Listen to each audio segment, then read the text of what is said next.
हरे कृष्णा। सभी का स्वागत करना चाहेंगे। हम प्रार्थना से शुरू करने जा रहे हैं। प्रपन्न पारिजाताय तोत्रवेत्रैकपाणये ज्ञानमुद्राय कृष्णाय गीतामृतदुहे नमः। ॐ अज्ञानतिमिरान्धस्य ज्ञानाञ्जनशलाकया चक्षुरोन्मीलितं येन तस्मै श्रीगुरवे नमः। नमः ॐ विष्णुपादाय कृष्णप्रेष्ठाय भूतले श्रीमते भक्तिवेदान्त स्वामिन् इति नामिने। नमस्ते सारस्वते देवे गौरवाणी प्रचारिणे निर्विशेष शून्यवादी पाश्चात्य देशतारिणे। जय श्री कृष्ण चैतन्य प्रभु नित्यानंद श्री अद्वैत गदाधर श्रीवास आदि गौर भक्त वृंद। हरे कृष्ण कृष्ण कृष्ण हरे हरे, हरे राम राम राम हरे हरे।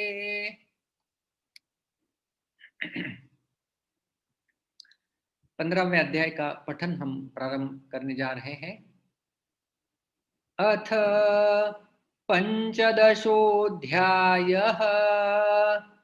श्रीभगवान् उवाच ऊर्ध्वमूलमधः शाखम् अश्वत्थं प्राहुरव्ययम् छन्दांसि यस्य पर्णानि यस्तं वेद स वेदवित्। अधश्चोर्ध्वं प्रसृतास्तस्य शाखा गुणप्रवृद्धा विषयप्रवालाः। अधश्च मूलान्यनुसन्ततानि कर्मानुबन्धीनि मनुष्यलोके। न रूपमस्येह तथोपलभ्यते नान्तो न चादिर्न च सम्प्रतिष्ठा। अश्वत्थमेनं सुविरूढमूलम् असङ्गशस्त्रेण दृढेन छित्त्वा ततः पदं तत्परिमार्गितव्यम् यस्मिन् गता न निवर्तन्ति भूयः। तमेव चाद्यं पुरुषं प्रपद्ये यतः प्रवृत्तिः प्रसृता पुराणी। निर्मानमोहाजितसङ्गदोषा अध्यात्मनित्या विनिवृत्तकामाः द्वन्द्वैर्विमुक्ता सुखदुःखसंज्ञैर्गच्छन्त्यमूढा पदमव्ययं तत्। न तद्भासयते सूर्यो न शशाङ्को न पावकः यद्गत्वा न निवर्तन्ते तद्धाम परमं मम। ममैवांशो जीवलोके जीवभूतः सनातनः। मनः षष्ठानि इन्द्रियाणि प्रकृतिस्थानि कर्षति। शरीरं यत् अवाप्नोति यच्चाप्युत्क्रामतीश्वरः गृहीत्वैतानि संयाति वायुर्गन्धानि वाशयात्। श्रोत्रं चक्षुः स्पर्शनं च रसनं घ्राणमेव च अधिष्ठाय मनश्चायं विषयान् उपसेवते। उत्क्रामन्तं स्थितं वापि भुञ्जानं वा गुणान्वितं विमूढानानुपश्यन्ति पश्यन्ति ज्ञानचक्षुषः। यतन्तो योगिनश्चैनं पश्यन्त्यात्मन्यवस्थितं यतन्तोऽप्यकृतात्मानो नैनं पश्यन्त्यचेतसः। यदादित्यगतं तेजो जगद्भासयतेऽखिलं यच्चन्द्रमसि यच्चाग्नौ तत्तेजो विद्धि मामकम्। गामाविश्य च भूतानि धारयाम्यहम् ओजसा पुष्णामि चौषधिः सर्वाः सोमो भूत्वा रसात्मकः। अहं वैश्वानरो भूत्वा प्राणिनां देहमाश्रितः प्राणापान समायुक्तः पचाम्यन्नं चतुर्विधं सर्वस्य चाहं हृदि सन्निविष्टो मत्तः स्मृतिर्ज्ञानमपोहनं च वेदैश्च सर्वैरहमेव वेद्यो वेदान्तकृद्वेदविदेव चाहम् द्वाविमौ पुरुषौ लोके क्षरश्चाक्षर एव च क्षरः सर्वाणि भूतानि कुटस्थोऽक्षर उच्यते उत्तमः पुरुषस्त्वन्यः परमात्मेत्युदाहृतः यो लोकत्रयम् आविश्य बिभर्त्यव्यय ईश्वरः यस्मात्क्षरमतीतोऽहम् अक्षरादपि चोत्तमः अतोऽस्मि लोके वेदे च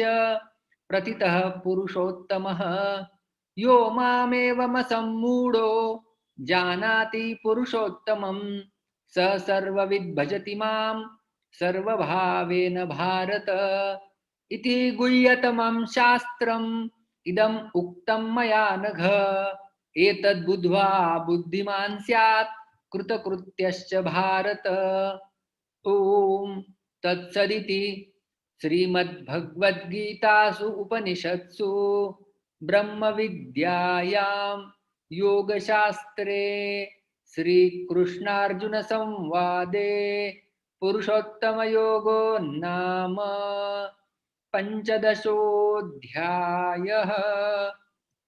श्रीकृष्णार्पणमस्तु। हरे कृष्णा।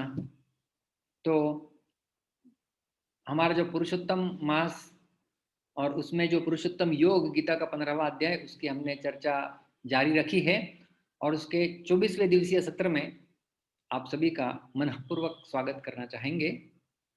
कल हमने आखिरी श्लोक इस अध्याय का 20वां श्लोक इसके ऊपर चर्चा की थी। इति गुह्यतमं शास्त्रम् इदम् उक्तं मया नघ एतद् बुद्ध्वा बुद्धिमान् स्यात् कृतकृत्यश्च भारत। और इसमें हमने देखा था कि भगवान कह रहे हैं अर्जुन से, हे अनघ, हे निष्पाप व्यक्ति। अघ का अर्थ होता है पाप, अनघ जो निष्पाप है ये उसका पहला अर्थ है। और दूसरा अर्थ हमने देखा था जिसमें दोष दृष्टि नहीं है, क्योंकि यदि गोपनीय बात हमें किसी को बतानी है तो उसमें दोष दृष्टि नहीं होनी चाहिए। और भगवान कह रहे हैं कि हे अर्जुन, अनघ इति इस प्रकार, इदम गुह्यतमं शास्त्रम, यह गुह्यतम शास्त्र।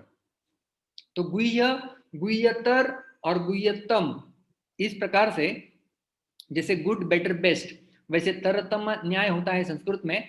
गुह्यतम का अर्थ है द मोस्ट कॉन्फिडेंशियल नॉलेज। तो ये गुह्यतम ज्ञान भगवान दे रहे हैं और इसे शास्त्रम कहा गया है। तो हमने देखा था शास्त्र किसे कहते हैं, दो चीजें। एक तो जिस ग्रंथ में समय के अनुसार बदलाव नहीं होते उसे शास्त्र कहते हैं, पहली बात। और दूसरी बात हमने देखी थी कि जिसमें 3 जे उनका वर्णन यदि है, जीव, जगत और जगदीश। मैंने आप लोगों को गृहपाठ भी दिया था कि जीव, जगत और जगदीश, इनमें जो 20 श्लोक है उनका विभाजन आपको करना है। तो आशा करते हैं कि आपने किया होगा।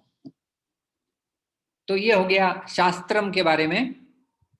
और भगवान कहते हैं कि मया उक्तम, ये मेरे द्वारा कहा गया है। और व्यक्ति जिस प्रकार से स्वयं को बहुत अच्छे से जानता है उसी प्रकार से भगवान को ही अच्छे से जान सकते हैं। तो जैसे 10वें अध्याय के 15वें श्लोक में अर्जुन कहते थे भगवान को कि स्वयमेवात्मनात्मानं वेत्थत्वं पुरुषोत्तम भूत भावन भूतेश देव देव जगतपते। स्वयं एव आत्मना, भगवान आप स्वयं अपने आप को जान सकते हैं, बाकी कोई सक्षम नहीं है जानने में। तो इसलिए ये मया उक्तम, भगवान सब कुछ जानते हैं, वेदविद है। तो वो बता रहे हैं, हे भारत, हे ज्ञान के प्रकाश में रत अर्जुन, एतत् बुद्ध्वा, एतत् का अर्थ है सारा शास्त्र, मतलब सारे 20 श्लोक अभी तक जो सुनाए हुए हैं, इसको जानकर बुद्ध्वा व्यक्ति क्या होता है, स्यात् हो जाता है, क्या हो जाता है, बुद्धिमान स्यात्। बुद्धिमान का अर्थ है ज्ञात ज्ञातव्य, इसके बाद जानने के लिए और कुछ शेष नहीं रह जाता। यज्ञात्वा मोक्ष से शुभात। तो इस प्रकार से हमने देखा था कि जानने के लिए कुछ शेष नहीं रहता। और कृतकृत्य च, तो कृतकृत्य के दो अर्थ हमने देखे थे। एक तो सबसे पहला है कि ऐसा व्यक्ति जिसने करने योग्य चीजों को कर चुका है और करने के लिए कुछ शेष नहीं बचता है, वो है कृतकृत्य। और दूसरा अर्थ हमने देखा था कि मन में वह संतोष का भाव कि जो अपना लक्ष्य प्राप्त हो जाता है उस समय वह प्रसन्नता जो उदय होती है हृदय के अंदर, उसे भी कृतकृत्य कहा जाता है। तो इस प्रकार से हमने देखा था कि ये ज्ञान प्राप्त करने के बाद व्यक्ति को जानने के लिए भी कुछ नहीं रह जाता और करने के लिए भी कुछ शेष नहीं रह जाता, क्योंकि ऐसा व्यक्ति भजते माम, वो भगवान के दृढ़ भक्ति या भजन में लग जाता है। तो इस प्रकार से हमने ये जो संपूर्ण 20 श्लोक वाला यह 15वां अध्याय देख लिया है। आपको याद होगा हम भी जब बचपन में घर में माँ दिवाली के दिन, अभी दशहरा भी आ रहा है, तो उस समय हम लोग घरों के दरवाजों को इस प्रकार के फूल की मालाएं, झंडू के फूल की मालाएं लगाते थे, सजाते थे। तो वो कहते थे कि ये एक लंबा हार बना दो, दूसरा बना दो, इस प्रकार से हम बना देते थे। और फिर दरवाजे के ऊपर जब सारे मेरी बहन के द्वारा बनाए हुए, मेरे द्वारा बनाए हुए अलग अलग फिर इस प्रकार से बनते थे, फिर समझ में आता था अरे इसका प्रयोजन ये, यहाँ पर ये ऐसे बैठ रहा है। तो उसी प्रकार से हमने 20 जो श्लोक, अभी तक आज हमारा 24वां दिन है, इसमें हमने जो 20 श्लोकों का वर्णन देख चुके हैं, वह श्लोक इस्त व्यस्त है, हमने उन्हें डिसमेंटल किया था, अभी पुनः उसे असेंबल करना है। इसे मुझे हिंदी शब्द नहीं सूझ रहा है, डिसमेंटलिंग एंड असेंबली अगेन, इसे खोल के रख दिया जाता है और पुनः जो है वो उसे एकत्रित किया जाता है। जैसे मैं जब एरोप्लेन इंडस्ट्री में काम किया करता था तो एरोप्लेन पूरा डिसमेंटल होता था, उसमें 60,000 हिस्से हुआ करते थे, इतने पुर्जे, और फिर ओवरऑलिंग होने के बाद पुनः उसे असेंबल किया जाता था। तब समझ में आता है पुर्जे खोलने के बाद ये पुर्जा कहाँ बैठेगा, इसका उद्देश्य क्या है यहाँ पर। तो उसी प्रकार से जब सारे फूलों को एकत्रित लाया जाएगा तब समझ में आएगा कि अरे ये तो ऐसी इस प्रकार की माला बन रही है। तो ये जो पंचदश अध्याय है 15वां, इसका अभी हम अवलोकन करेंगे। तो आज के सत्र में सारे 20 श्लोक हम समझने का प्रयास करेंगे, जिसे कहेंगे वन गो में, कि एक साथ किस प्रकार से इन सबको हम लोग समझ सकते हैं। तो जो और दो श्लोक के बीच में संबंध रहेगा कि क्या है एग्जैक्टली, उसे हम लोग कहते हैं लिंक। तो लिंक का चित्र भी रहेगा। सारे श्लोकों के शब्द अभी तक मेरा विश्वास है कि आपको संस्कृत कुछ हद तक इस अध्याय के माध्यम से समझ में आ गई होगी। और सारे स्लाइड्स आज के संस्कृत में ही है, केवल जो कुछ लिंक यहाँ वहाँ है वो हिंदी में बताई जाएगी। और बोलने वाला तो वैसे मैं हिंदी में ही हूँ। तो पहला श्लोक हमने देखा था, ऊर्ध्वमूलमदशाखम अश्वत्थम प्राहुरव्ययम छंदांसि यस्य पर्णानि यस्तम वेद स वेदवित्। तो भगवान इसमें एक ऐसे अश्वत्थ वृक्ष का वर्णन करने जा रहे हैं। प्राहुहु, भगवान कहते हैं ऐसा कहा जाता है कि एक ऐसा वृक्ष है जिसका नाम है अश्वत्थ। अश्वत्थ वृक्ष का ही उदाहरण क्यों भगवान प्रयोग किए हुए, क्योंकि 10वें अध्याय से हमने देखा था अश्वत्थ सर्व वृक्षाणाम, कि सारे वृक्षों में अश्वत्थ वृक्ष मैं हूं, ऐसा भगवान कहते हैं। और अश्वत्थ का एक और वृक्ष देखा था, संस्कृत में श्वः को कहते हैं कल, पर मतलब टुमारो, और यह मतलब यस्टरडे। तो जो कल तक भी नहीं टिकेगा उसे अश्वत्थ, तो ये मतलब इसका एक क्षण भंगुर स्वभाव दर्शा रहे हैं भगवान। तो ऐसा एक वृक्ष है जिसके ऊर्ध्व मूलम, जिसके जड़ें ऊपर है, और अधः शाखम, शाखाएं नीचे है। अश्वत्थम, जो कल तक भी नहीं टेकेगा। अव्ययम, जिसमें व्यय नहीं होता है, मतलब ये चक्र की दृष्टिकोण से संसार चक्र चलता रहता है, इसलिए अव्यय। और वृक्ष को बचाने के लिए, उसका शोभा बढ़ाने के लिए होते हैं पत्ते। तो इस वृक्ष के छंदांसी अस्त्य पर्णानि, छंद का अर्थ होता है वेदों का कर्मकांडीय विभाग, जो स्वर्ग में जाने के लिए व्यक्ति को प्रेरित करता है। तो छंदांसी अस्त्य पर्णानि, उस अश्वत्थ वृक्ष के जो कर्मकांडी वेद है वो उसके पत्ते हैं। यह जो व्यक्ति तम वेद, इस अश्वत्थम को जानता है, सह वेदविद, वह व्यक्ति वास्तव में सब कुछ अच्छे से जानता है। तो ऊर्ध्व मूलम में हमने देखा था कि जड़ है परमेश्वर भगवान, और जो अधः शाखा है, अधः शाखा में ये सारे लोकों का 14 प्लैनेटरी सिस्टम, इसका हमने वर्णन देखा था। तो पहले श्लोक में भगवान ने, यहाँ पर आप कड़ी देख सकते हैं, संसार रूपी अश्वत्थ वृक्ष के मूल, उसका तना और उसके पत्ते, मूल है परमेश्वर, तना है ब्रह्मा जी, और पत्ते है कर्मकांडी रूपी वेद, इसके बारे में वर्णन किया गया था। तो वृक्ष की अन्य शाखाओं का भी वर्णन करना होगा, तो वो भगवान ने दूसरे श्लोक में किया। अधश्चोर्ध्वं प्रसृतास्तस्य शाखा गुण प्रवृद्धा विषय प्रवालाः, अधश्च मूलान्यनुसन्ततानि कर्मानुबन्धीनि मनुष्यलोके तस्य शाखाः। अभी उस अश्वत्थ वृक्ष जो पहले श्लोक में बताया था, तस्य शाखा, उसकी शाखाएं अलग अलग क्या है, कैसे बढ़ती है, गुण प्रवृद्धाः, गुणों के द्वारा वो सिंचित की जाती है। प्रकृति के 3 गुण है, सत्वगुण, रजोगुण और तमोगुण। यही तमोगुण व्यक्ति को संसार में बद्ध करके हुए रखे हुए हैं। हमने 3 गुणों के बारे में विस्तार से चर्चा की थी। और विषय प्रवालाह, तो प्रवाल का अर्थ होता है न्यूली बॉर्न स्प्राउट, जो नया हरा भरा आया हुआ पत्ता है उसे कहते हैं प्रवाल। तो जो विषय वस्तु है वो है प्रवाल। तो विषयों का चिंतन हमें अगले जन्म के लिए बाध्य कर देता है, तो इसलिए हमने विषयों से मुक्त हो जाना चाहिए, सारे प्रकार के अन्य कामनाओं से मुक्त होना चाहिए। जो इंद्रिय और इंद्रियों के विषय वस्तु है, इनका भोग से हमें दूर रहना चाहिए।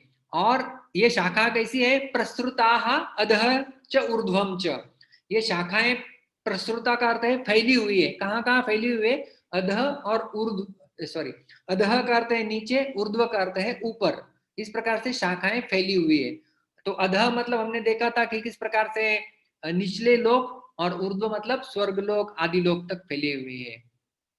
तस्य मूलानि, और उसका जो इस संसार में भी उसका फैलने का कारण क्या है, तो अधः च अनुसंततानि, वो नीचे भी फैलती है, और कर्मानुबंधीनि मनुष्य लोके, ये यही कारण है कि व्यक्ति कर्म बंधन में फंस के मनुष्य लोके, इस लोक में ही वह रहता है।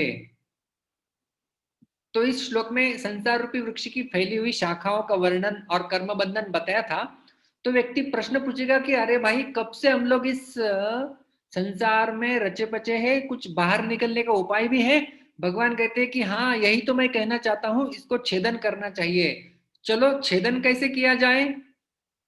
तो भगवान कहते हैं, न रूपमस्येह तथोपलभ्यते, नान्तो न चादिर्न च संप्रतिष्ठा, अश्वत्थमेनं सुविरूढमूलम् असंगशस्त्रेण दृढ़ेन चित्वा, न रूपम अस्य इह तथा उपलभ्यते। इस संसार में इस प्रकार का वृक्ष दिखाई नहीं पड़ता है जिसका मूल ऊपर है और शाखाएं नीचे है। तो ये दिखाई नहीं पड़ता। ये जो वृक्ष है ये कैसा है, न अंतः, इसका तो कोई अंत ही नहीं है, न च आदि ही, इसकी शुरुआत भी नहीं समझ में आती है, न च संप्रतिष्ठा, और ये कैसे स्थिति रहती है उसकी, ये भी समझ में नहीं आता है। ऐसा वृक्ष है हमारा। ये वृक्ष का अर्थ है संसार चक्र। हम कौन से, कब कब हम भगवान के धाम से यहाँ पर आए थे उसका आदि समझता नहीं, और कितने चक्र काटने होंगे उसका अंत समझता नहीं है।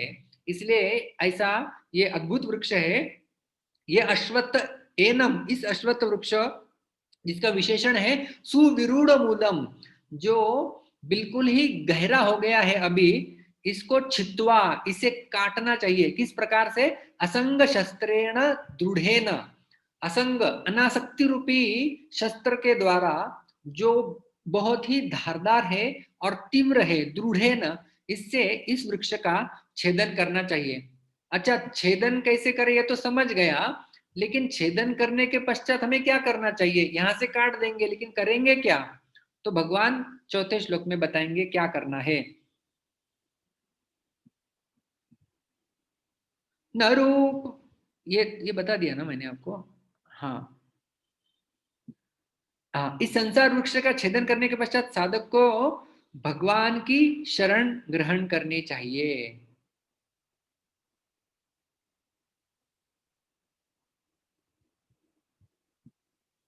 क्षमा कीजिए, यहाँ पे जो चौथा श्लोक है ना, मैं यहाँ पे पॉज करता हूं।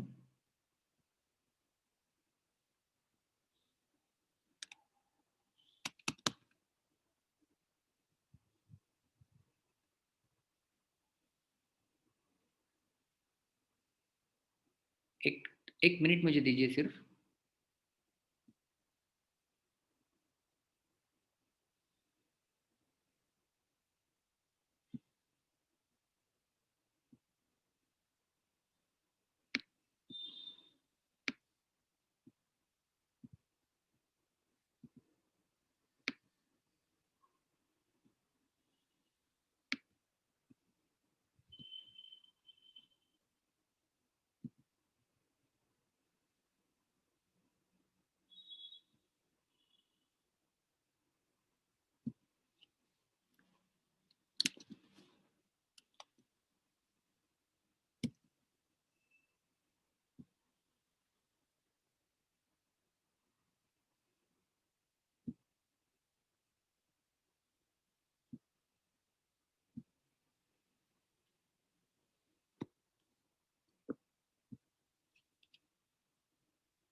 हाँ, श्लोक पेस्ट करने में गड़बड़ी हो गई थी। तो इस संसार वृक्ष का छेदन करने के पश्चात साधक को क्या करना चाहिए? तो चौथे श्लोक में भगवान कहे थे, ततः पदम तत्परिमार्गितव्यम यस्मिन् गता न निवर्तन्ति भूयः तमेव चाद्यम पुरुषं प्रपद्ये यतः प्रवृत्ति प्रसृता पुराणी। छेदन तो कर लिया है, अभी छेदन करने के पश्चात क्या करना है? ततः तत्पदम परिमार्गितव्यम, परिमार्गितव्यम का अर्थ है ढूंढना चाहिए, उस पद को ढूंढना चाहिए। कौन सा पद? यस्मिन् गताः न निवर्तन्ति भूयः, जहां पर जाने के पश्चात व्यक्ति पुनर्जन्म नहीं पाएगा या इस संसार में वापस नहीं आएगा। और च करता है और तम आद्यम पुरुषम एवं प्रपद्ये, उन्हीं आदि पुरुष को मैं शरण जाता हूं, जिनसे यतः, जिनसे पुरानी प्रवृत्ति ही प्रसृता, जिनसे यह सृष्टि चिरकाल से फैलती हुई आ रही है। तो यहाँ पर आद्य पुरुष यानी भगवान कृष्ण के बारे में ही चर्चा की गई है। तम आद्यम पुरुषम प्रपद्ये, उनको मैं शरण जाता हूं। और वो कौन है? वही 16वें 17वें 18वें श्लोक में भगवान बताने वाले हैं कि उनको शरण हमें जाना है।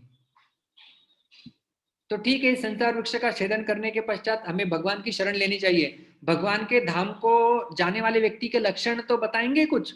ठीक है, बता देते हैं कौन जा सकता है भगवान के धाम। निर्माण मोहाजित संग दोषा अध्यात्म नित्या विनिवृत्त कामा द्वंद्वैर्विमुक्ता सुख दुख संज्ञैर्गच्छन्त्यमूढ़ा पदमव्ययम् तत्। अमूढ़ाः, जो मूर्ख नहीं है, तत् अव्ययम पदम गच्छन्ति, उस अव्यय पद को प्राप्त कर सकते हैं जिनमें ये 5 गुण हैं। कौन से हैं? निर्माण मोहा, जिनमें स्वयं का मान पाने की अभिलाषा नहीं है और जो मोहित नहीं होते।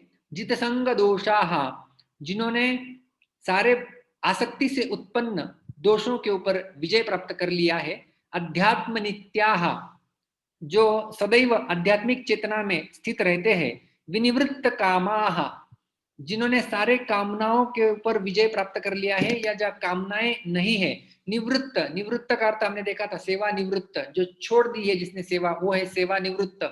और विशेष रूपेण निवृत्त कामाः, ये है विनिवृत्त कामाः, और सुख दुख संज्ञैर्द्वंद्वैः विमुक्ताः। ये सुख दुख रूपी संज्ञा, ये जो सुख दुख रूपी है द्वंद्व, इनसे वो मुक्त रहता है। तो इस श्लोक के ऊपर हमने तो 2 सत्रों में चर्चा की थी। तो अच्छा भगवान, आपने तो भगवान के धाम में जाने के लिए लायक व्यक्ति है उसके तो गुण बता दिए, लेकिन अभी भगवान का धाम कैसा होता है उसके भी कुछ लक्षण बताएंगे? जी हाँ, बिल्कुल बताएंगे। न तद्भासयते सूर्यो न शशांको न पावकः यद्गत्वा न निवर्तन्ते तद्धाम परमं मम। तद्धाम परमं मम, वह मेरा ही परम शाश्वत धाम है जिसकी ये 4 विशेषताएं हैं। न सूर्य तद भासयते, सूर्य उसे प्रकाशित नहीं करता है। शशांक न भासयते, चंद्रमा भी उसे प्रकाशित नहीं करता है। पावक न भासयते, अग्नि भी उसे प्रकाशित नहीं कर सकती। तो हमने देखा था सूर्य हमारे नेत्र के अधिष्ठाता देव है, चंद्रमा हमारे मन का अधिष्ठाता देव है, और अग्नि हमारे वाणी की अधिष्ठाता देव है। तो इस प्रकार से उस धाम को वास्तव में सूर्य, चंद्र और अग्नि प्रकाशित नहीं कर सकते। और लाक्षणिक अर्थ यह भी है उसका कि न तो हम अपनी आंखों से देख पाएंगे, न मन से कल्पना कर पाएंगे, और न वाणी से उसे उसके अर्थ का निरूपण कर पाएंगे। ऐसा वो धाम है। चौथा विशेषण है यद गत्वा, जहां पर जाने के पश्चात न निवर्तन्ते, व्यक्ति का पुनर्जन्म नहीं होता है। तो यदि भगवान के ही धाम में हमारा निवास था, तो इस भौतिक संसार में हम क्यों आए हैं? तो छठे श्लोक में तो भगवान का धाम अव्यय पद कैसा है ये तो बता दिया। तो यदि लोगों का असली स्थान श्री कृष्ण का परम धाम है, तो इस संसार में वो क्यों आए हैं? इस कारण की वजह से ममैवांशो जीवलोके जीवभूतः सनातनः मनः षष्ठानि इंद्रियाणि प्रकृति स्थानि कर्षति मम एव अंशः, मेरे ही अंश है। जीवात्मा मेरा ही अंश है, भगवान बोल रहे हैं। जीवभूतः, अभी यहाँ पे जीव बना हुआ है। कब से है मेरा अंश? सनातन, सनातन अंश है। और ये अभी कहाँ पर है? जीवलोके, यानी इस भौतिक संसार में जहाँ पे जीव रहते हैं। एक है जीवलोक और दूसरा है कृष्ण लोक। जहाँ पे भगवान रहते हैं वो एक लोक, जहाँ पे जीव रहते हैं ये एक लोक। जीवलोक है कहाँ से कहाँ तक है? ब्रह्मलोक से लेके नीचे पाताल तक। आ ब्रह्म भुवनालोका पुनरावर्तिनो अर्जुना, सारे ब्रह्मा जी से लेकर के नीचे तक सारे लोक में पुनर्जन्म निश्चित होता है। लेकिन अभी ये मेरा अंश यहाँ पर आया हुआ है। और क्या हो रहा है यहाँ पर? मन षष्टानी इंद्रियाणी, ये जो मन सहित जो बची हुई 5 इंद्रियां हैं, मतलब कुल 5 इंद्रियां है हमारी, उसका वर्णन भी हम लोग देखेंगे। तो 5 इंद्रियां है, पंच ज्ञानेंद्रिया जिसे कहते हैं, उनके साथ मिला के मन जो छठा इंद्रिय है या इंद्रियों का स्वामी है, उनको लेके यह आत्मा कर, उनको यह आत्मा जो जो मन और जो इंद्रियां ये प्रकृति स्थानी है, वो इस प्रकृति के हिस्सा है, उन्हें कर्षति खींचता है, और खींचकर जीवात्मा इस संसार में आया हुआ है। तो यहाँ पर हमने देखा था कि जो जीवात्मा है वो मम एव अंश, वो भगवान का अंश है। और मन और इंद्रियां जो है वो किसके अंश है? प्रकृति स्थानी, वो प्रकृति के अंश है। तो इसलिए दोनों का एक दूसरे के साथ मिलाप इतना गाढ़ा नहीं होना चाहिए। जिस प्रकार से तेल और पानी एक दूसरे के साथ मिश्रित नहीं हो सकते, उसी प्रकार से आत्मा वो वास्तव में भगवान का अंश है, उनके साथ उसका मिलाप अच्छा हो सकता है।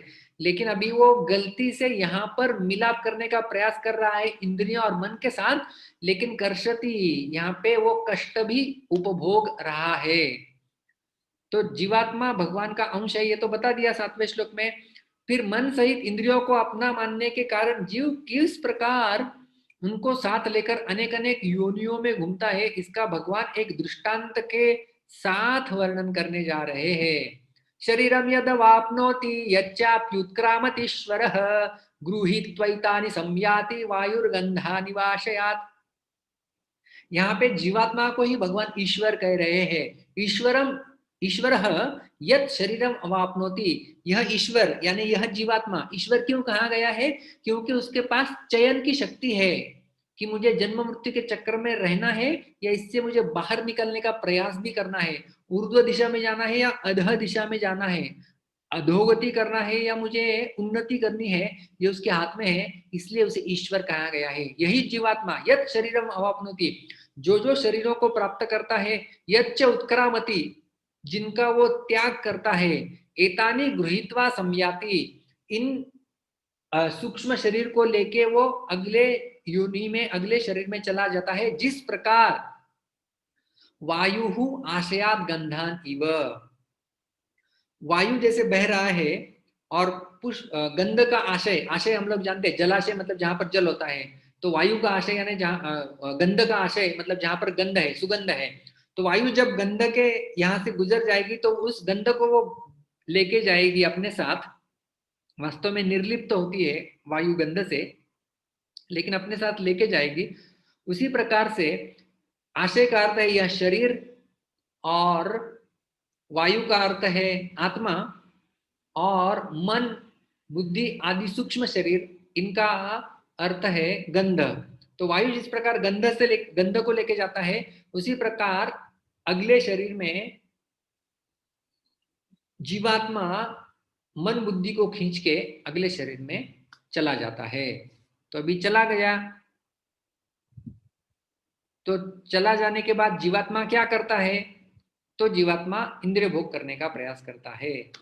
श्रोत्रम चक्षुः स्पर्शनम च रसनम घ्राणमेव च अधिष्ठाय मनश्चायम विषयान उपसेवते। अयम मतलब यह जीवात्मा मन अधिष्ठाय एव, मन का आश्रय लेके, मन के ऊपर अधिष्ठित होके ये 5 प्रकार की इंद्रियां, श्रोत्रम का अर्थ है हमारे कर्णेंद्रिया, चक्षुः मतलब आंखें, स्पर्शनम यानी त्वक इंद्रिया, रसनम यानी हमारी जिह्वा, और घ्राणम मतलब नासिका, इन सब के द्वारा, और इन सब के विषय वस्तु होते हैं शब्द स्पर्श रूप रस गंध, इसकी भी हमने चर्चा की थी। इन सब को इंद्रियों के विषय वस्तु के साथ भोग करके विषयान उपसेवते, विषयों के सेवन में लग जाता है, उनकी सेवा करता है। हालांकि उसने करनी चाहिए भगवान की सेवा। तो इसमें हमने देखा था कि इन सारे इंद्रियों को किस प्रकार से भगवान की सेवा में लगा जा सकता है, इसलिए हमने अम्बरीश महाराज का भी उदाहरण यहाँ पर देखा था। तो इस प्रकार से वो जन्म जन्मांतर घूमता रहता है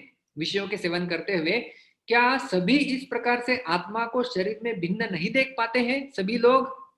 तो भगवान कहते हैं उत्क्रामंतम स्थितम वापि भुंजानम वा गुणान्वितम विमूढ़ानानुपश्यन्ति पश्यन्ति ज्ञान चक्षुषः।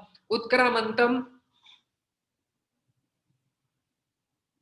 शरीर का त्याग करते हुए, स्थितम वा नया जन्म लेके नए शरीर में जाते हुए, और अपि भुंजानम वा इंद्रियों का उपभोग लेते हुए, गुणान्वितम ये गुणों के द्वारा बद्ध हुआ, विमूढ़ाः न अनुपश्यन्ति मूर्ख लोग इसे नहीं देख पाते हैं, पश्यन्ति ज्ञान चक्षुषः जिनके पास ज्ञान चक्षु, हमने देखा था शास्त्र चक्षु, जो जिनके पास शास्त्र चक्षु है, ज्ञान चक्षु है, वही लोग देख पाते हैं कि पुनर्जन्म होता है व्यक्ति का, इससे छूटने का प्रयास करना चाहिए। लेकिन जो विमूढ़ा है वह इसे नहीं देख पाते हैं। तो प्रकृति के 3 गुणों में बद्धे हुए जीवात्मा को शरीर के अंदर वही लोग देख पाते हैं जिनके पास ज्ञान चक्षु होते हैं। ये तो 10वें अध्याय 10वें श्लोक में बता दिया। तो अभी इस तत्व को प्रयत्न पूर्वक जानने वालों की क्या विशेषता होती है, और कुछ लोग प्रयत्न करने के बावजूद इसे नहीं जान पाते, उनमें क्या कमी होती है। यतन्तो योगिनश्चैनं पश्यन्त्यात्मन्यवस्थितं यतन्तोऽप्यकृतात्मानो नैनं पश्यन्त्यचेतसः। यतन्तः योगिनः यत्न करना, प्रयत्न करना, प्रयत्न पूर्वक कुछ योगी जो है वह पश्यन्ति देख पाते हैं। क्या देख पाते हैं? आत्मनि अवस्थितम एनम मतलब मेरे शरीर के अंदर यह आत्मा है, यह वो अच्छे से देख पाते हैं।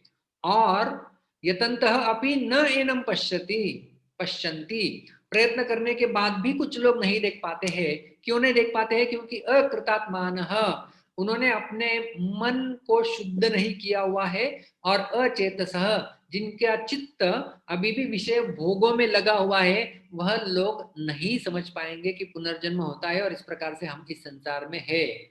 तो किस प्रकार से हम भी देख सकते हैं, इसकी हमने चर्चा की थी अलग अलग मुद्दों के माध्यम से, कि आत्मा का अस्तित्व होता है और कॉमन सेंस इसके माध्यम से, और इंट्यूटिव अंडरस्टैंडिंग, मेरा हाथ, मेरा सिर, मेरा हृदय, तो मैं कौन हूं, तो मैं आत्मा हो गया। मृत शरीर पड़ा हुआ है, सारे पुर्जे वैसे के वैसे हैं, तो कौन चला गया, कौन चला गया, तो आत्मा चला गया। तो इस प्रकार से जो अपने तर्क के माध्यम से भी हम समझ सकते हैं, लेकिन खास करके ज्ञान चक्षुष, शास्त्र के चक्षु जिसके पास है, वही व्यक्ति अपने शरीर के अंदर आत्मा को स्थित समझ सकता है, देख पाता है। पश्चंती का अर्थ है देख पाना, मतलब समझ सकता है। लेकिन जिसका चित्त हरंती प्रसभम मनः, जिसका चित्त विषय वासना और कामोपभोग परमा इसमें लगा हुआ है, वह व्यक्ति नहीं समझ सकता। और जिसका मन अभी तक शुद्ध नहीं हुआ है कल्मश से, वह व्यक्ति ये नहीं समझ सकता है। तो उन्नत चेतना वाले लोग ही शरीर में स्थित जीवात्मा के रूप में देख सकते हैं, अकृतात्मान और अचेतस नहीं देख पाते हैं।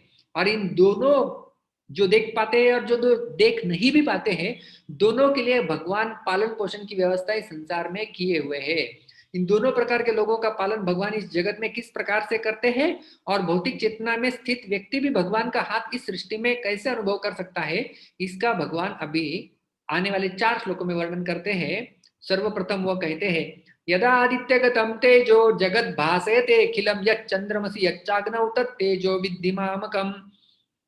आदित्यगतम यत् तेजः अखिलम जगत भासयते। आदित्य करते सूर्य, सूर्य को जो तेज प्राप्त हुआ है, वह जिससे वो सारे जगत को प्रकाशित करता है, सारे जगत को यानी भूरलोक, भूअरलोक और स्वरलोक, इनको प्रकाशित करता है। यत् चंद्रमसी, चंद्रमा का जो प्रकाश और तेज है, यत् अग्नौच, और अग्नि का भी जो तेज है, तत्तेज मामकम विद्धि, वह तेज मुझसे ही आता है, ऐसा समझो। तो अभी हम सूर्य को देखते हैं, चंद्र को देखते हैं और अग्नि को भी देख पाते हैं। तो इस प्रकार से दृश्य यानी देखने वाले पदार्थों में अपना प्रभाव भगवान ने बताया। तो अभी जिस शक्ति से समष्टि जगत में क्रियाएं हो रही है, उस समष्टि शक्तियों में भी अपना प्रभाव भगवान प्रकट करेंगे। गामाविश्य च भूतानि धारयाम्यहम् ओजसा पुष्णामि च औषधि सर्वाः सोमो भूत्वा रसात्मकः। गाम च आविश्य, पृथ्वी में प्रवेश करके, अहम भूतानि ओजसा धारयामी, धारयामी भगवान कह रहे हैं, भगवान करता है यहाँ पर। तो भगवान कहते हैं कि मेरे तेज के द्वारा इस पृथ्वी में प्रवेश करके सारे जीवात्माओं को मैं धारण कर रखा हूं। तो पृथ्वी में जो गुरुत्वाकर्षण शक्ति है, वो भी भगवान से ही आ रही है। अन्योन्य ग्रह अपनी अपनी कक्षाओं में स्थित है, वो भी भगवान की शक्ति से ही स्थित है। रसात्मक सोम भूतवा, जो अमृतमय सोम यानी चंद्रमा का जो प्रकाश है, वह बनकर सर्वाह औषधि ही अहम पुष्णामि, सारे औषधि वनस्पतियों, इनका पोषण मैं ही करता हूं चंद्रमा के प्रकाश के रूप में। और हमारे वैज्ञानिक डॉक्टर ओम प्रकाश कुलकर्णी, इनका विस्तार से मार्गदर्शन हमें इस श्लोक के ऊपर प्राप्त हुआ था, और वैज्ञानिक तरीके से भी उन्होंने समझाया कि किस प्रकार से हमारा जो पोषण है वो चंद्रमा के द्वारा होता है। और आधुनिक विज्ञान के पास भी गुरुत्वाकर्षण को स्पष्ट करने की शक्ति नहीं है। What is gravity? That which holds the planets in orbit, and what holds the planets in orbit? Gravity holds. तो ऐसा ही इस प्रकार का एक्सप्लेनेशन मिलता है। लेकिन गीता एक वास्तव में विज्ञान है, जिसमें हमें भगवान की शक्ति का पता लग सकता है। तो अभी तक पिछले इन 2 श्लोकों में 11 और 12 में भगवान ने समष्टि जगत में, समष्टि शक्ति में अपना प्रभाव बताया था। अब जिस शक्ति से व्यष्टि जगत में यानी व्यक्तिगत जगत में क्रियाएं हो रही है, उस व्यष्टि में अपना प्रभाव भगवान बताएंगे। अहम वैश्वानरो भूत्वा प्राणिनां देहमाश्रितः प्राणापान समायुक्तः पचाम्यन्नं चतुर्विधम्। अहम प्राणिनां देहमाश्रितः, इन प्राणियों के देह का, शरीर का मैं आश्रय लेकर वैश्वानर अग्नि यानी जठराग्नि भूतवा बनकर, प्राणापान समायुक्त, हमारे शरीर में 5 प्राण होते हैं, प्राण अपान व्यान उदान समान, ये कहाँ कहाँ स्थित होते हैं और उनका कार्य क्या होता है वह भी हमने देखा था। तो प्रमुख रूप से प्राण और अपान, इन दोनों में सम्यता करके भगवान 4 प्रकार के अन्नों को पचाते हैं। 4 प्रकार के अन्न कौन से होते हैं? भोज्य, चोष्य, लेह्य, पेय। तो आप चाहिए तो बाद में अपने नोट्स रेफर कर सकते हैं, वो भी आपको दिए गए हैं। तो ये 4 प्रकार के अन्नों का पचन जो है वो भगवान ही कराते हैं हमारे शरीर के अंदर। तो अपना प्रभाव भगवान ने बता दिया है। अब भगवान जिस शक्ति से व्यष्टि जगत में क्रिया, वही व्यष्टि जगत की क्रियाओं के बारे में बताएंगे। सर्वस्य चाहम हृदि सन्निविष्टो मत्तः स्मृतिर्ज्ञानमपोहनं च वेदैश्च सर्वैरहमेव वेद्यो वेदांत कृत्वेद विदेव चाहम। तो ये 4 श्लोक है जिसमें भगवान अपना प्रभाव दिखा रहे हैं। तो 11वां और 12वां श्लोक में समष्टि जगत में भगवान ने अपना प्रभाव दिखाए हैं, और 14 और 15 में व्यष्टि जगत में, व्यष्टि जगत मतलब हमारे शरीर के अंदर। तो यहाँ पर भगवान कहते हैं अहम च सर्वस्य हृदि सन्निविष्ट, सबके हृदय में मैं निवास करता हूँ। तो कौन ये है भगवान का रूप? ये है परमात्मा, हमने देखा था। और उपनिषद के श्लोक 2 पक्षी के बारे में हमने यहाँ पे वर्णन किया था। एक है एक पक्षी जो केवल उस शाखा के ऊपर फल का भोग ले रहा है, और दूसरा पक्षी जो केवल देख रहा है, परमात्मा। उपद्रष्टानुमंता च भर्ता भोक्ता महेश्वर परमात्मा पीति चाप्युक्तो देहेस्मिन् पुरुषः परः। तो परमात्मा के रूप में वो जाने जाते हैं। और मत्तः, मुझसे ही स्मृति, ज्ञान और विस्मृति होती है। सर्वै वेदैः च अहम एव वेद्य, सारे वेदों द्वारा जानने योग्य केवल मैं हूँ। अहम वेदांत कृत, वेदों का रचयिता मैं हूँ, क्योंकि भगवान ने ही वैदिक ज्ञान सर्वप्रथम ब्रह्मा जी को दिया था। तेने ब्रह्मरुदा य आदि कवये मुह्यन्ति यत् सूरयः, श्रीमद् भागवतम पहला स्कंद पहला अध्याय पहला श्लोक। और व्यासदेव जी के रूप में ही भगवान ने, व्यासदेव जी को कृष्ण का साहित्यिक अवतार माना जाता है, और उस अवतार के रूप में उन्होंने सारे वेदों की रचना की थी, इसलिए भगवान वेदांत कृत कहे जाते हैं। वेदविद एवच, सारे वेदों के वो जानकार है, अच्छे से जानते हैं वेदों को, इसलिए उन्हें वेदविद कहा जाता है। तो यहाँ पर है शब्द वेदविद, और इसी अध्याय का पहला श्लोक है यह तम वेद स वेदविद। तो भगवान है वेदविद, और जो व्यक्ति इस भौतिक संसार का स्वरूप और भगवान के स्वरूप को जान जाता है, वह भी व्यक्ति वेदविद बनता है। और ऐसा वेदविद बना हुआ व्यक्ति वेदविद भगवान के पास जा सकता है। और हमने उदाहरण दिया था, जैसे मुझे कुछ ठंडे प्रदेश में जाना है तो मैं ठंडी की तैयारी करके जाऊंगा, ठंडी के वस्त्र लेके जाऊंगा। उसी प्रकार से भगवान यदि वेदविद है तो हमें भी वेदविद होना होगा। इस संसार को यथार्थ रूप से जानना है, और भगवान के स्वरूप को भी यथार्थ रूप से हमें जानना होगा। तो यहाँ भगवान ने बताया कि वेदों के द्वारा जानने योग्य और वेदों को जानने वाले वही है। तो अर्जुन के मन में सवाल आया कि सब कुछ जानते हैं तो मुझे थोड़ा सार बता दीजिए। तो भगवान कहे कि ठीक है, मैं 3 श्लोकों में सार बता दूंगा। तो यह त्रिश्लोकी गीता इसे कहा जाता है। सारे वेदों का ये सार है। और एक गीता में एक छोटा प्रभाग आता है 10वें अध्याय का 8वें श्लोक से लेकर 12वें श्लोक तक, उसे चतुश्लोकी गीता कहा जाता है। तो वहां पर 4 श्लोकों में गीता का सार बताया गया था, और इसे त्रिश्लोकी गीता कहते हैं क्योंकि इसमें पूरे वेदों का सार भगवान 3 श्लोकों में बताने जा रहे हैं। तो सबसे पहले वो बताते हैं द्वाविमौ पुरुषौ लोके क्षरश्चाक्षर एव च क्षरः सर्वाणि भूतानि कूटस्थोक्षर उच्यते। लोके, इस लोक में, इमौ द्वौ पुरुषौ, 2 पुरुष रहते हैं, क्षरः च अक्षर एव च, एक क्षर पुरुष, दूसरे है अक्षर पुरुष। क्षर कौन है? तो क्षरः सर्वाणि भूतानि, और अक्षर कौन है? तो कूटस्थः अक्षर उच्यते। तो यहाँ पर हमने देखा था इसके 2 अर्थ हैं। क्षरः का अर्थ, यदि हम लोके का अर्थ इस लोक में ले तो इस लोक में 2 क्षर और अक्षर रहते हैं।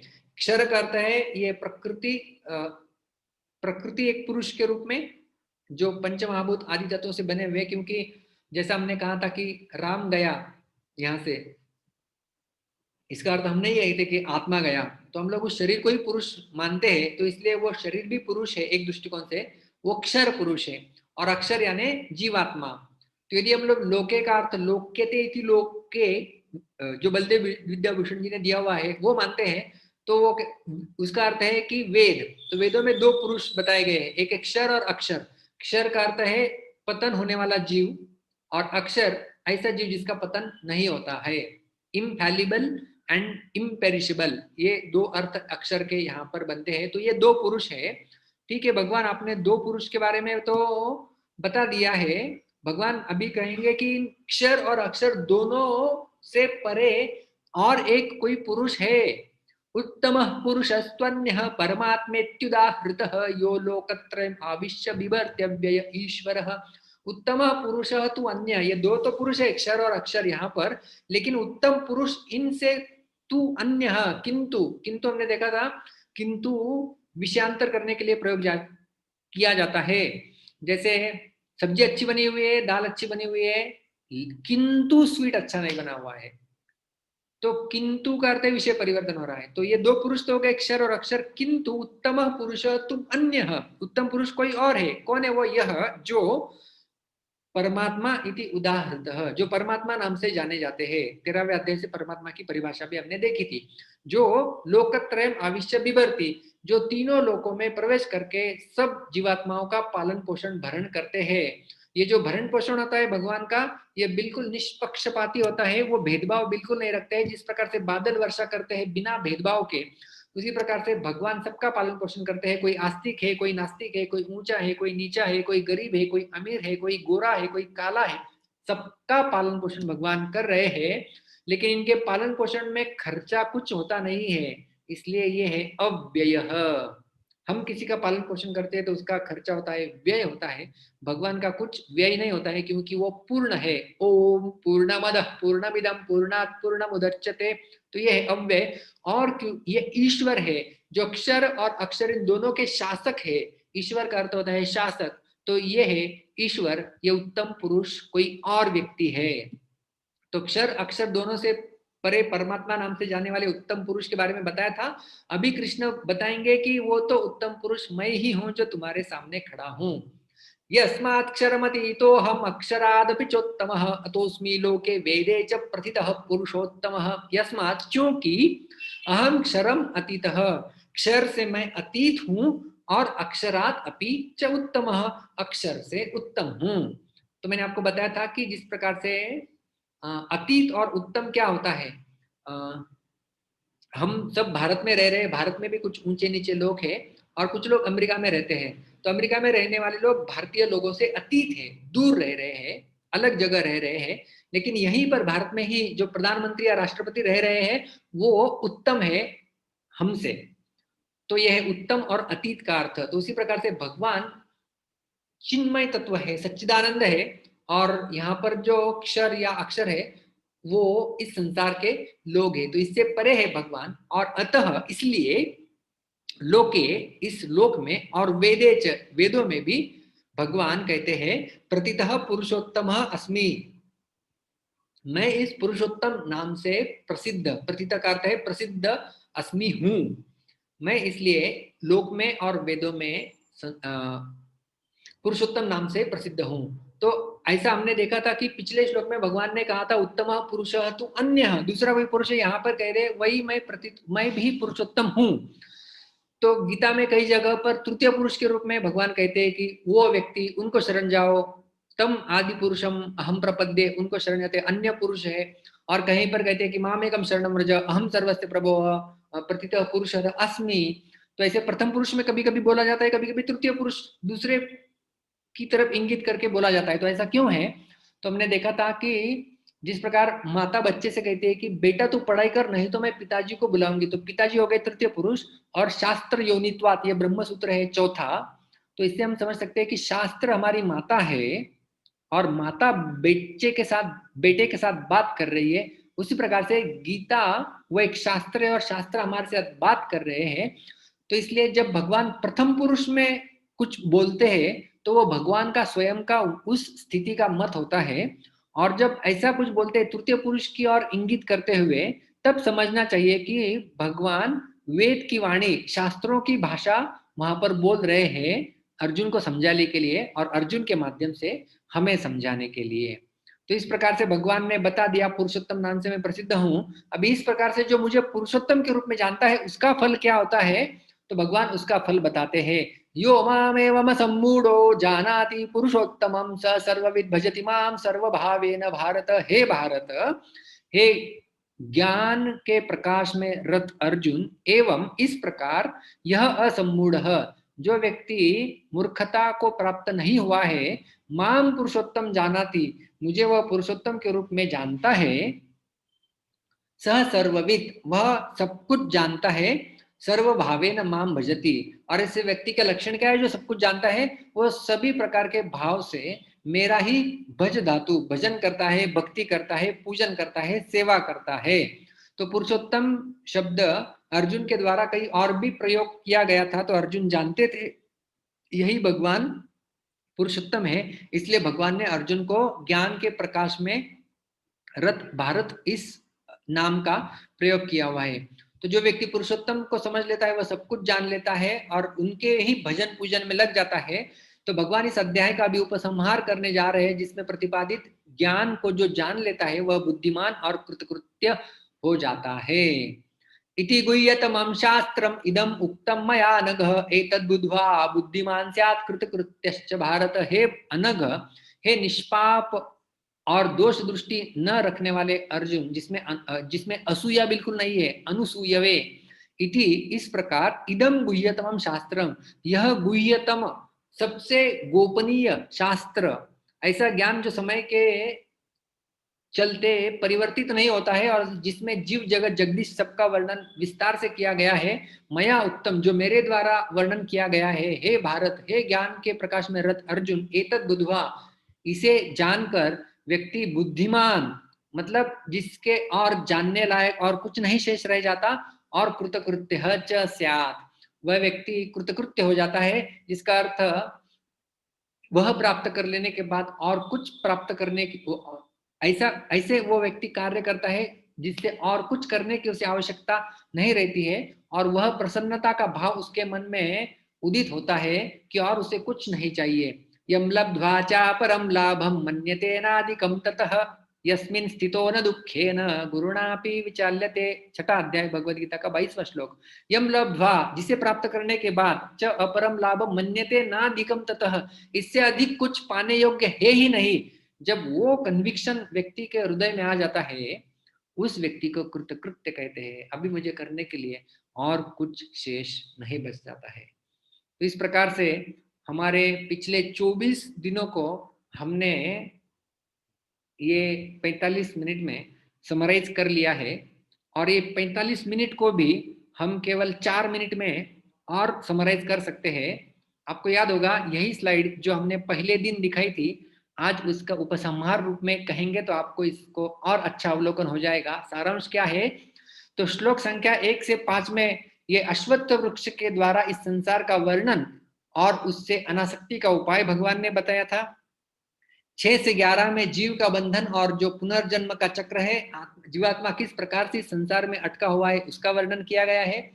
12 से 15 श्लोक में भगवान एक पालनकर्ता के रूप में कैसे प्रस्तुत होते हैं, उनका वर्णन विस्तार से किया गया है। 16 से 18 ये तो त्रिश्लोकी गीता वेदों का सार कहा गया है भगवान के पुरुषोत्तम के रूप में, और इन्हीं 3 श्लोकों के चलते इस अध्याय का शीर्षक भी पुरुषोत्तम योग हो गया है। और श्लोक 19-20 में पुरुषोत्तम को जानने का अर्थ है सब कुछ जानना और सब कुछ कर लेना। तो इस प्रकार से हमने देखा कि इस अध्याय में जीव, जगत और जगदीश, इन तीनों का विस्तार से वर्णन किया गया है। और वेद में 3 प्रकार के ज्ञान आते हैं, जिन्हें कहते हैं संबंध ज्ञान, अभिधेय ज्ञान और प्रयोजन ज्ञान। तो इस अध्याय में ये भी 3 वर्णित है, संबंध ज्ञान, अभिधेय ज्ञान, प्रयोजन ज्ञान। तो ये कहाँ कहाँ आते हैं? तो सबसे पहले आपको संबंध क्या है, अभिधेय क्या और प्रयोजन क्या है, ये समझना होगा। तो मैं कौन हूं, भगवान कौन है, हमारे बीच संबंध क्या है, उसे कहते हैं संबंध ज्ञान।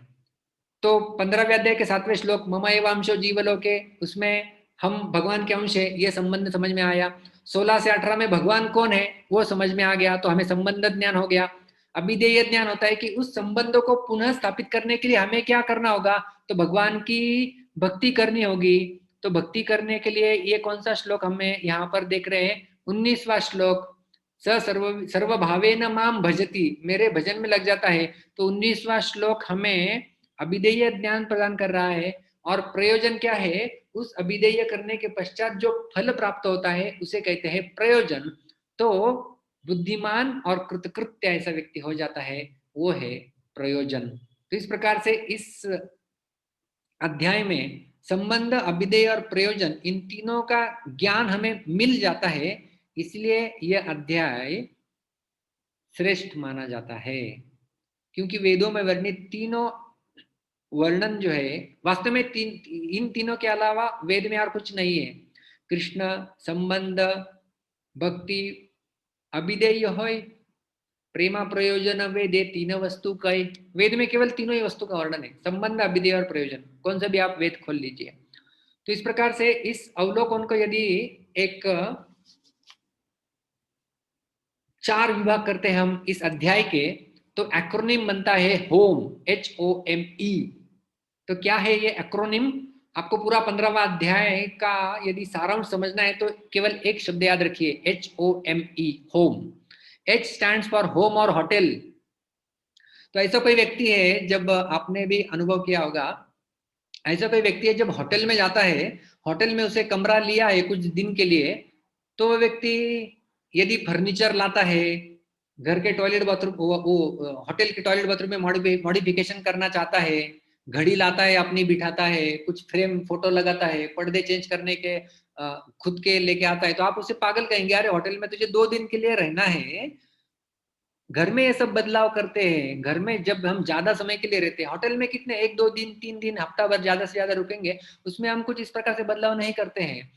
तो इस प्रकार से भगवान ने पहले 5 श्लोक में बताया कि इस भौतिक संसार में हम हैं, इसका अर्थ हम लोग होटल में है, घर में नहीं है। तो होटल में बहुत ज्यादा समय के लिए नहीं रुका जाता है, इसमें ज्यादा आप फंसो मत। असंग शस्त्रेण दृढ़ेन चित्वा, इससे बाहर निकलना है। होटल को अपना घर मत मानो अपने। और ये आपका कब से चक्कर चल रहा है? Oh, on and on, over and over again. कितना ही पुनरपि जननम पुनरपि मरणम पुनरपि जननी जठरे शयनम, शंकराचार्य कहते हैं। और प्रहलाद महाराज भी कहते हैं, पुनः पुनश्चर वितचर्वणा नाम उत्क्रामंतम स्थितम वापि भुंजानम वा गुणान्वितम। चक्कर चल रहा है, चक्कर चल रहा है, चक्कर चल रहा है, ओवर एंड ओवर अगेन। तो ये है ओ। तो भगवान कहते हैं कि मैं ही वास्तव में आपका सब कुछ भरता भुगता हूं। आप इस संसार की तरफ से ध्यान हटा के मेरी तरफ ध्यान देने का प्रयास करो, सन्मुख हो जाओ मेरी तरफ, क्योंकि मैं ही am maintainer of body mind and soul हूं। तो 12 से 15 श्लोक में ये मेंटेनर, भगवान का मेंटेनर का रूप हमारे सामने आया था। और ई स्टैंड्स फॉर इसेंस, सबका सार क्या है? तो सबका सार है पुरुषोत्तम भगवान और उनकी भक्ति, और उसके द्वारा बुद्धिमान और कृतकृत्य हो जाना। यह है इसका सार। तो इस प्रकार से 15वें अध्याय का सारांश हमें केवल इस एक स्लाइड में ही मिल सकता है। तो इस प्रकार से हमने 20 सारे श्लोक, उनका सारांश में अवलोकन, सब कुछ हमने देख लिया है। यदि कृष्ण कुमार जी तो मुझे दिख नहीं रहे हैं, कल जिनका प्रश्न था कि अन्वय के लिए, तो यदि कोई पूछेंगे तो मैं बता दूंगा कि कौन से पुस्तकों का इस्तेमाल किया गया है। किसी को चाहिए तो बताएंगे, फिर हम लोग यहाँ पे रुक जाते हैं। तो कल का दिन हमारा शेष है। कल के शेष दिन में हम पुरुषोत्तम और पुरुष अधम, क्योंकि हमारा पुरुषोत्तम मास भी चल रहा है, पुरुषोत्तम योग अध्याय का शीर्षक भी है, तो पुरुष उत्तम और पुरुष अधम, इनमें भेद देखेंगे। और इस अध्याय से हम लोग कैसे उसको जोड़ सकते हैं, पुरुषोत्तम और पुरुष अधम की सेवा, इसके बारे में हम कल चर्चा करने जाएंगे। तो आप सभी को धन्यवाद। यहाँ पर हम लोग रुकते हैं। किसी का कोई प्रश्न है तो पूछ सकते हैं।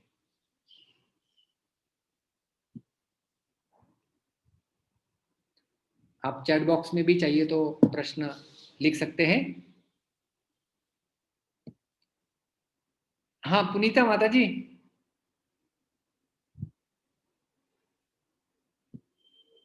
जी दंडवत प्रणाम।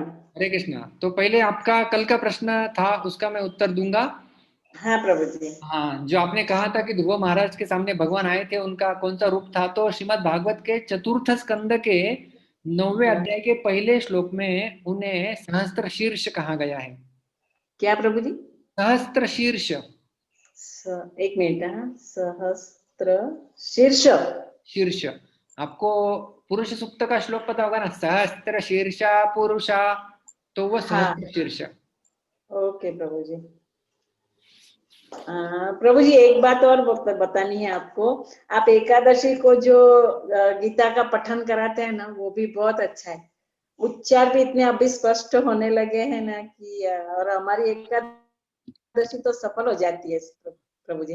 धन्यवाद प्रभु जी उसके लिए। हरे कृष्णा, हरे कृष्णा। थैंक यू प्रभु जी, दंडवत प्रणाम। मैं भी करता हूँ हर एकादशी के दिन संपूर्ण भगवत गीता का पठन हम भी करते हैं। हाँ प्रभु जी, आप कराते हो ना, पहले मंदिर में करवाते थे, अभी ऑनलाइन हाँ, करवाते तो हैं अभी ना। लॉकडाउन है तो ऑनलाइन करना पड़ता है। अभी क्या करें, हमें भी इस टेक्निक से अवगत हाँ, होना होगा। तो लेकिन प्रभु जी हम लोग बैठते हैं उसी टाइम गीता लेके, बहुत अच्छा लगता है और हमारी एकादशी सफल हो जाती है आपकी वजह से, वो बोलते हैं। अच्छा है, आप और करते अभी हैं। उच्चार भी इतने अच्छे हो रहे थे, पहले कुछ नहीं आता था, अभी आता है बड़े बड़े शब्द का आपके पीछे पीछे दोहरा के प्रभु जी। थैंक यू, धन्यवाद प्रभु जी, हरे हरे कृष्ण। कृष्णा, हरे। थैंक यू प्रभु। कांतिलाल राठौड़ जी, मैंने आपको अनम्यूट किया है। कांतिलाल जी,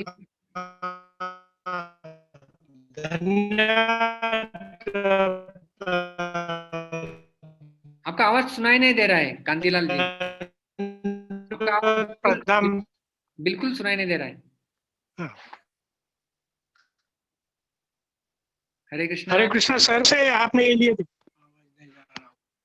क्या? वापस म्यूट हो गए।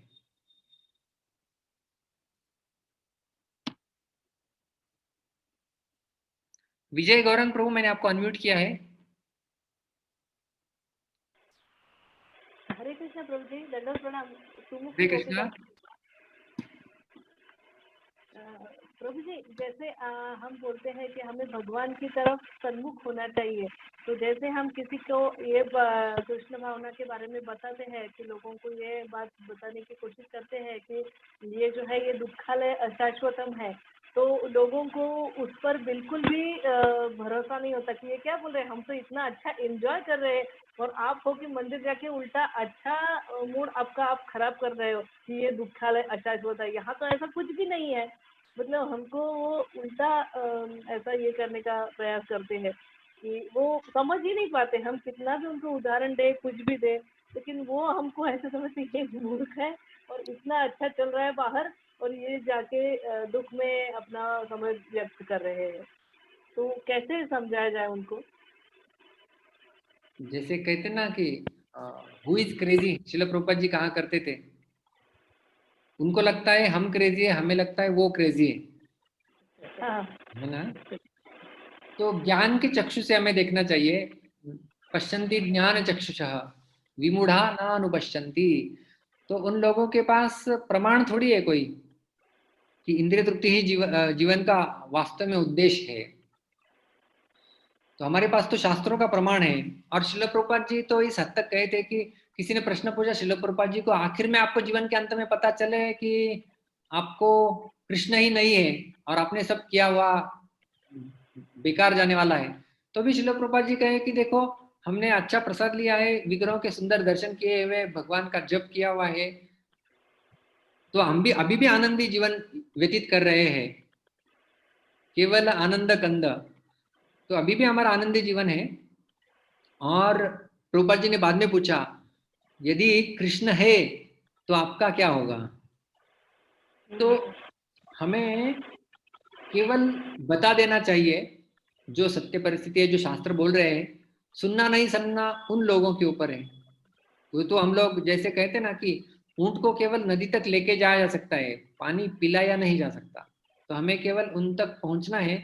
जब प्यास लग जाएंगी तब पानी पी लेंगे। भगवत गीता हमें वितरित करते रहना है, ज्ञान देते रहना है।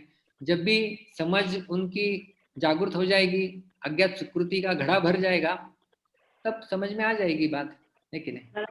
जिंदगी के किसी मोड़ पे उनको ये बात बिल्कुल समझ में आती है, लेकिन तब समय निकल जाता है, ऐसा भी होता है। हाँ, होता है ना, ऐसे कितने लोग होते हैं, समय निकल जाता है। तो हम उनके लिए प्रार्थना कर सकते हैं, और क्या कर सकते हैं। बिल्कुल बिल्कुल। हरे कृष्णा प्रभु, विनय गौरंग दास बात कर रहा हूँ। हाँ, हरे कृष्णा। प्रभु आप आज आपने माला तो पूरी कर दी है, तो माला वैसे ही खुशबूदार रहने के लिए हम क्या कर सकते हैं? क्या होता है प्रभु, आपने अभी इतना अच्छा समझाया है, अभी तो दिमाग में आ गया है सब, मगर क्या होता है कि ये जो भौतिक युग में वापस निकल जाते हैं जग में हम, मेरे को तो सुबह गए के सब लेबर लोगों के साथ ही मेरा ये काम रहता है, तो ये सब मैं वापस उसको भूल रिपीट जाते करने के लिए तो भूल जाता हूँ। उसके लिए क्या करना होता है प्रभु, कि भाई ये जो आपने जो ज्ञान दिया है कि ये सदा मेरे दिमाग में रहे, या ये जो माला पिरो ये उसको मैं संभाल के रख सकूँ, इसके लिए क्या कर सकते हैं डेली इसमें हम? माला को फ्रेश रखने के लिए आपको उसे फ्रीज में रखना होगा। तब माला, उसका गंध और उसका, हम हमारे यहाँ पे माता ये लोग हार बनाती है, आज बना देती है, कल भगवान को पहनाते हैं, तो उसे फ्रीज में रख दिए जाते, तो ऐसे ही टिक जाते हैं। तो इसी प्रकार से फ्रीज हमारे लिए क्या है? फ्रीज हमारे लिए है भक्तों का संग और उसकी पुनरावृत्ति, कि पुनः पुनः इस ज्ञान के संपर्क में हम लोग आए और भक्तों के संग में यदि रहे तो भक्त हमें उसका स्मरण करा देते हैं। तो वो हमारे लिए एक फ्रीज के समान है जिसमें माला बनाए रख सकते हैं। तो आप भक्तों के संग में बने रहिए, और आपको कभी लगे, कभी हमें लगता है ना अभी मुझे ड्राई लग रहा है, तो हम लोग कहाँ ढूंढते हैं पानी, और पानी पी लेते हैं। तो इस प्रकार से जो आपको नोट्स दिए गए हैं, और टेक्नोलॉजी की देन है अच्छी कि हम लोग इसे रिकॉर्ड करते हैं, वापस सुन सकते हैं, तो इसे कहते हैं पुनरावृत्ति। पुनः पुनः पुनः जब कुछ हम चीज़ करते हैं तो वो ज़्यादा समय के लिए भी याद रह सकती है। तो इसकी पुनरावृत्ति और भक्तों के संग, भक्तों का आश्रय, इससे यह ज्ञान फ्रेश रह सकता है। हरे कृष्णा प्रभु जी। हरे कृष्णा, धन्यवाद, प्रणाम। हरे कृष्ण। थैंक यू प्रभु जी। हरे कृष्णा। जेवरकर प्रभु, मैंने अनम्यूट किया है आपको। हरे कृष्णा प्रभु जी। हरे कृष्णा। आज मैं सवाल नहीं पूछ रहा हूँ। आज मैं आज एक आज एक विनंती करने के लिए मैंने हैंड्स अप किया। हाँ हाँ। सच में ये जैसे बहुत सारे भक्तों ने विनंती की है कि आप कंटिन्यू करें ये भगवत गीता का प्रोग्राम। और दूसरी बात है, आज का प्रोग्राम एकदम लास्ट में या अगले 2 मिनट में आप सबके लिए ऑडियो ओपन कीजिए कि हम सब आपके आशीर्वाद ले और आपको कोटि कोटि धन्यवाद भी दे कि ऐसा प्रोग्राम कंटिन्यू रहने दो। मेरी इच्छा तो है, बट सबकी भी इच्छा यही है, ये मेरे को, मैं जानता हूँ। तो प्लीज इतना कीजिए आज। तो सब लोग वीडियो ऑन कर सकते हैं कि हम लोग एक दूसरे को देख पाए। वैसा भी करेंगे। और बाकी तो ठीक है। यहाँ पे कोई प्रश्न पूछ रहा है कि, प्रश्न होने के बाद करेंगे शायद। यहाँ पे कोई प्रश्न पूछ रहा है कि उनको, आदित्य दोषी, जो गीता पठन की लिंक है, तो गीता पठन हम लोग हर बार ऑनलाइन नहीं करते हैं। गीता पठन करके हमारा यूट्यूब में रिकॉर्ड किया गया है 2 घंटे में संपूर्ण गीता।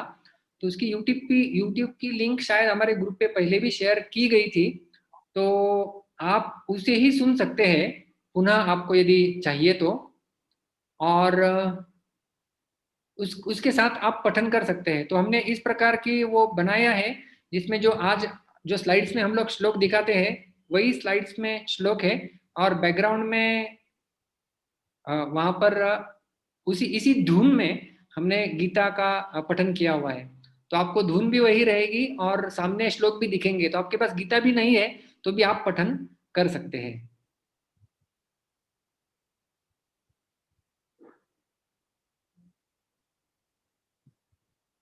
कृष्ण प्रेम प्रभु, डॉक्टर कृष्ण कुमार। हाँ, मैं डॉक्टर कृष्ण कुमार। अरे अच्छा, आपका ही नाम है क्या? अरे हरे दो नाम में कंफ्यूज हो गया था। नहीं, मैं ही था। तो इसके लिए मैं हाथ रेज किया कि I want to tell that I am the one. And वो बुक्स वगैरह जो बोलने वाले थे, आप मेरे को लिंक भेज दीजिए। और जो भी आपका जो भी है लेक्चर उसका यूट्यूब का लिंक मुझे भेज दीजिए। अच्छा, आप है ना यहाँ पे, 1 मिनट के लिए मैं आपको वो शेयर करता हूँ। आप हाँ हाँ मुझे लगा कि आप है नहीं, तो मैंने स्लाइड्स में डाला था। तो आपको स्लाइड्स दिख रहा है अभी ये?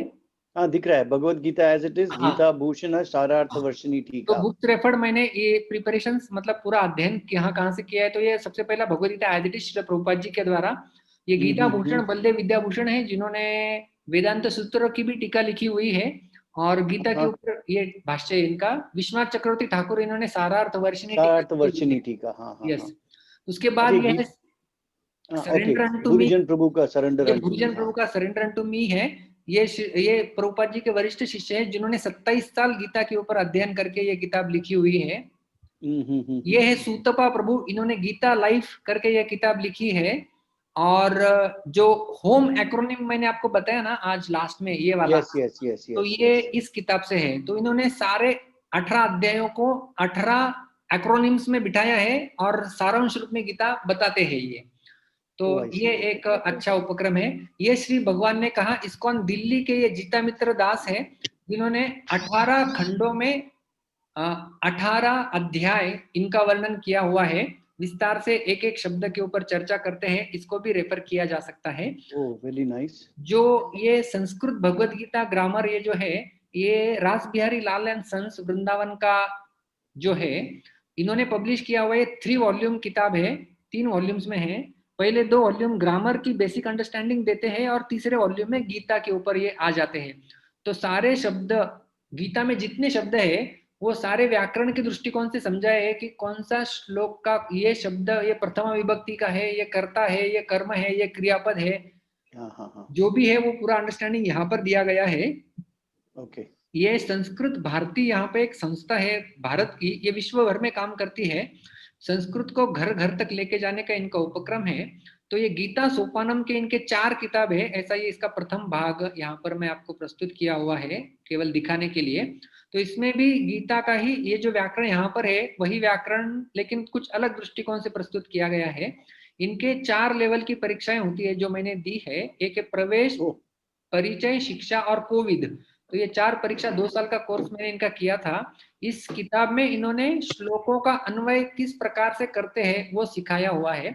तो इससे मैंने अन्वय सीखा है। इस ग्रंथ से मैंने सारे शब्दों के अर्थ और व्याकरण के दृष्टिकोण से उनका महत्व समझाया है, और इन दोनों का कॉम्बिनेशन करके ये जो मैं अन्वय इस प्रकार से जो प्रस्तुत करता हूँ, ये जो है वो वहां से सीखा गया है। तो इसका प्रस्तुतिकरण करने के लिए भगवान ने जो बुद्धि दी है उसका प्रयोग किया गया है, लेकिन यहाँ से उसका बेसिक फाउंडेशन यहाँ पर है।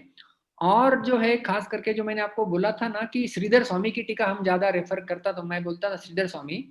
तो ये श्रीधर स्वामी इनका ये किताब है जो मैं पढ़ता हूँ, और अन्य संप्रदायों के लिए ये किताबें मैं रेफर करता हूँ। ये रामानुजाचार्य, इन्होंने गीता भाष्य लिखा हुआ है, ये संस्कृत में है किताब, और कुछ हद तक इसका अंग्रेजी में अनुवाद उपलब्ध है। श्रीधर स्वामी की टीका मैं बहुत ढूंढा, उनकी संस्कृत में टीका मुझे मिली थी, और इस किताब में ग्रामर में संस्कृत जो श्रीधर स्वामी ने टीका लिखी हुई उनका नाम है सुबोधिनी, और जो गीता के जो सारे अध्यायों के जो नाम है वो नामकरण भी श्रीधर स्वामी ने ही किया हुआ है। तो श्रीधर स्वामी की टीका बहुत ऑथेंटिक मानी जाती है। तो संस्कृत में थी, तो उसका अंग्रेजी में कुछ हद तक अनुवाद इतना अच्छा नहीं, लेकिन संस्कृत में बिल्कुल अच्छा यह इस किताब में हम श्रीधर स्वामी की टीका देख सकते हैं। और ये गीता प्रेस आप जानते होंगे, गोरखपुर गीता, हाँ, गोरखपुर गीता प्रेस, उनका एक साधक संजीवनी ये ग्रंथ है, जिसमें भी गीता के ऊपर अलग अलग दृष्टिकोण से प्रकाश डाला गया है। तो ऐसे ये 3 6 3 9 और ये 3 12, तो इस प्रकार से केवल आध्यात्मिक दृष्टिकोण से जानकारी पाने के लिए ये किताब है। और यदि आप बाहर के जगत में जब हम गीता को प्रस्तुत करते हैं, तो उस समय लीडरशिप एंड मैनेजमेंट इस प्रकार की भाषा हमें बोलनी होती है।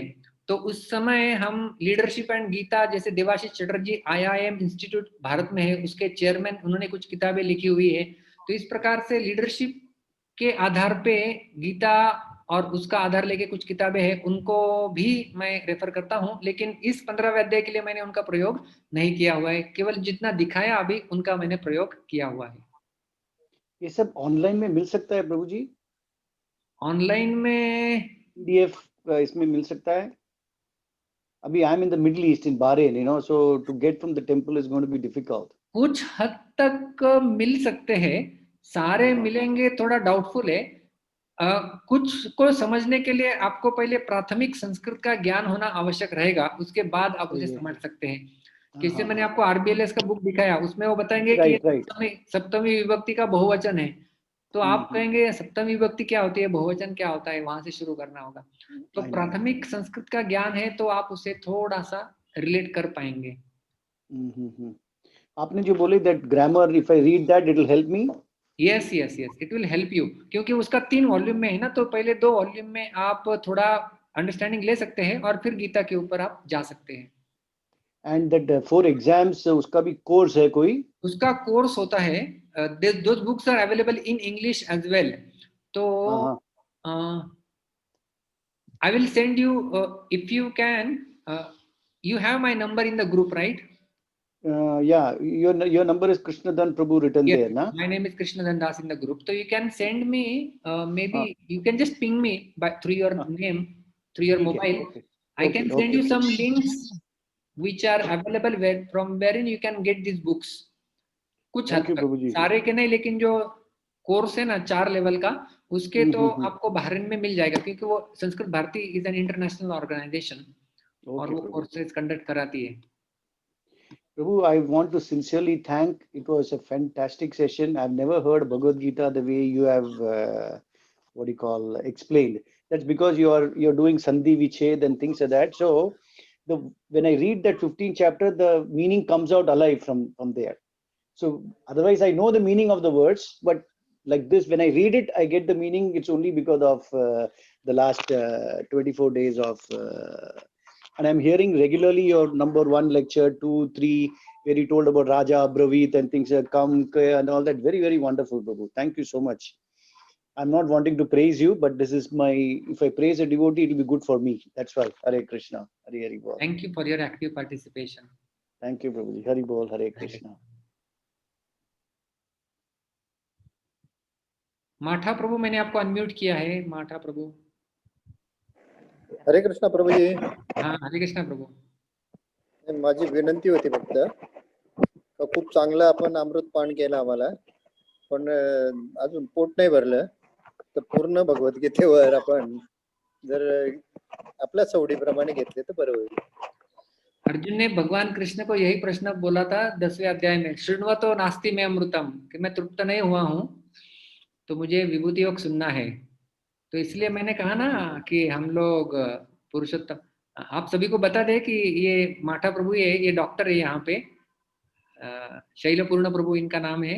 तो इनका ही आग्रह था कि गीता के ऊपर कुछ लिया जाए, और उनके आग्रह के लिए ही हमने ये श्रृंखला शुरू की थी। तो उनको भी धन्यवाद देंगे कि उन्होंने आशीर्वाद भी दिया था और विनती भी की थी, तो उसके चलते ये थोड़ा प्रकल्प हमारा आगे बढ़ पाया। तो आपकी विनती को मान जरूर देंगे और कुछ करेंगे आगे। धन्यवाद प्रभु जी. हरे कृष्ण. हरे कृष्ण. हाँ शाहू प्रभु, मैंने आपको अनम्यूट किया है।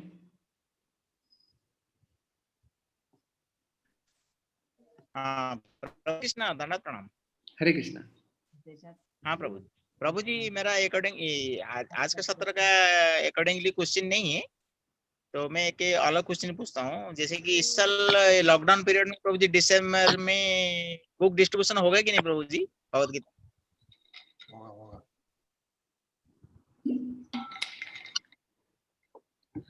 बड़े पैमाने पे नहीं होगा, लेकिन अच्छा छोटे छोटे पैमाने पे तो होगा ही, क्योंकि उसके बिना तो हम लोग रह नहीं सकते। तो जो बड़े जैसे कि अभी तक, हाँ बड़े पैमाने पे नहीं होगा, क्योंकि अभी तक पूरा अनलॉक यहाँ पे परिस्थिति नहीं है। फिर अभी भी लोग सोशल डिस्टेंसिंग और वो सब पालन कर रहे हैं, और ये पूरा साल लगभग उसमें चला जाएगा। तो होगा, लेकिन उसकी मात्रा कम रहेगी। ओके, नहीं एक्चुअली मुझे प्रभु जी 40-50 ऑर्डर आया है अभी तक गीता का। हाँ उतना तो मिल जाएगा आपको, उसका कुछ ये नहीं। हाँ यस प्रभु, यस ओके ओके. हरि बोल प्रभु. हरे कृष्णा. हरे कृष्णा. हरे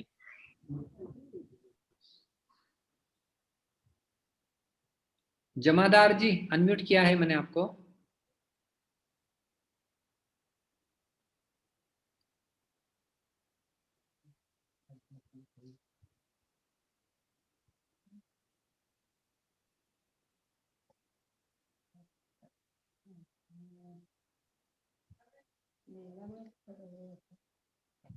जमादार